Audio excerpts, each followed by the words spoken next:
నమస్కారం. మాది నిజామాబాద్ జిల్లా. మేము వికలాంగుల మందిరము బాధపడుతూనే ఉన్నాం. అన్నీ తెలిసిన విషయమే. కేసీఆర్ 4000 పెన్షన్ పెంచిండు. 6000 ఇస్తామని అన్నాడు. మేనిఫెస్టోలో 6000 ఇవ్వలేదు. సరే 6000 పెన్షన్ పెంచుతాడా అన్న సంగతి తెలియదు. జాబ్ల విషయానికి వస్తే బ్యాక్లాగ్ పోస్టులు చాలా 10 ఇయర్స్ అయిపోతుంది, పడలేవు. కాంట్రాక్టర్ ఉద్యోగాలు చేసే వాళ్ళకి అవి రెగ్యులర్ వేయాలి. డిగ్రీ పీజీ ఉన్న వాళ్ళకి కాంట్రాక్ట్ ఉద్యోగంలో చూపించాలి. ఇప్పుడు మొన్న బండ్లు వచ్చినాయి కానీ పెట్టుకోవడానికి అవి స్థలాలు లేవు. రెంట్లు ఉన్నాం కరెక్టే.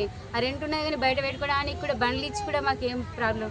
కొన్ని నడుస్తున్నాయి, కొన్ని లోపల మళ్ళీ ప్రాబ్లమ్స్ వస్తున్నాయి బండ్లు ఇచ్చినందులో.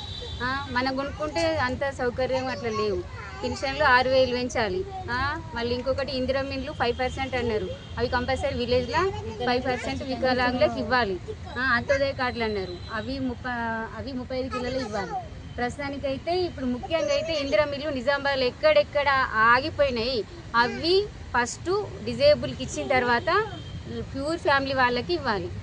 ప్రస్తుతానికైతే అదే నేను కోరుకుంటున్నాను. ఇదైతే కంపల్సరీ ఎంతమంది అయినా సరే ఇందిరమ్మ ఇండ్లు అయితే కావాలి. బండ్లు ఇచ్చినాము, రెంట్లు ఉన్న వాళ్ళు ఏడ పెట్టుకోవాలి, ఏ రోడ్డు మీద పెట్టుకోవాలి. బండ్లు ఇచ్చి మాకు సంతోషం పెట్టడం కాదు, 6000 ఇచ్చి సంతోషం పెట్టడం కాదు. ఉండడానికి ఫస్ట్ ఇల్లు. ఆ పెన్షన్ ఇస్తే 4000 బతుకుతాము, కిరాణా షాపులను పెట్టుకొని బతుకుతాం. ఇప్పుడు లోన్లు ఇస్తారు, అంతనో ఇంతనో సంతోషం.